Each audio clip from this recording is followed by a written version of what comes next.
In 1938, all that was in the future. 5 years before the battle, few things, certainly nothing as life-threatening, disturbed Charlie Montague and Jean Seng's serene high school world of cars, horseback riding, and girls.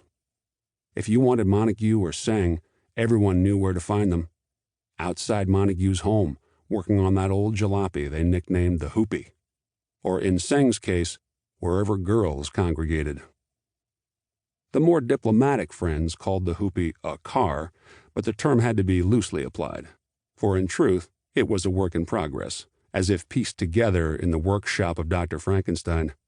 A part patched on here and some fabric sewn on there. The bright red oilcloth used for seat covers especially handed the vehicle its class.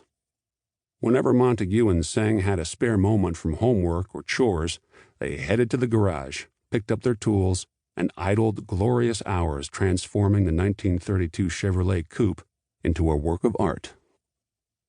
As important as the work were the relationships the pair formed. Though popular at San Antonio Central Catholic High School, Montague, born on December 7, 1922, and Seng, born August 20, 1922, preferred quiet to noise, smaller groups to assemblies, a handful of friends to a host of acquaintances.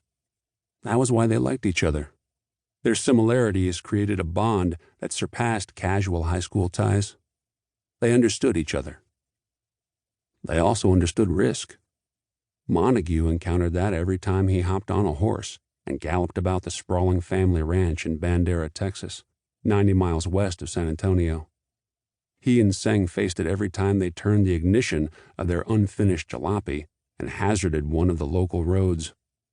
Usually one of two things happened. Either the contraption broke down somewhere along the way, or an astonished police officer, dubious that such a vehicle, still lacking a roof and fenders, could be safely taken out in public, halted them. Montague understood risk every time he pulled one of his sporadic pranks, such as shoving a worm into his grandfather's pipe, or stuffing a bagged skunk into his teacher's desk. At least Montague came by his trades honestly. His great-grandfather emigrated from Ireland to the United States in 1820, eventually settling in Bandera, then little more than a crude frontier community in the midst of hostile Indians. According to one relative, the great-grandfather, who rose to county clerk, had a fiery temper and a willingness to fight, characteristics subsequent Montagues possessed in abundance. Montague's father was what some would call a man's man. In addition to the immense demands exacted by the 8,000-acre Montague Ranch, he simultaneously juggled the duties of two other businesses, the town bank and a firm trading wool and mohair. He loved Charlie and his other 3 sons, but, like many men from that day, kept his feelings bottled inside.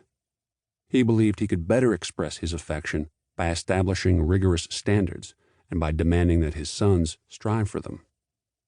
He expected his boys to work as hard as he did, including contributing to exhaustive stints rounding up the sheep and goats and harvesting the 700 acres of farmland. We'd be up long before sunrise and be out in the field until dark, explained Charlie's younger brother George of their summers. Charlie, George, Frank, and Bruce all learned to drive an automobile and tractors before their 10th birthdays.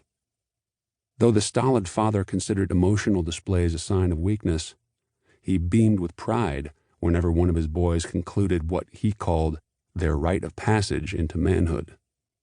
By that he did not mean graduation or marriage, but the day when his sons bagged their first deer. That illustrious moment came for Charlie when he was 11 years old. Charlie returned home to the accolades of a proud father and the knowledge that his trophy would soon adorn the family wall. The father took quiet pride in his son's other talents. Charlie played the guitar in a trio with his brothers, Bruce and Frank. Wearing fancy satin shirts festooned with the Montague Ranch crest, the 3 became so popular that the state government asked them to perform in Dallas during Texas's centennial celebrations in 1936. Above all, Charlie could shoot.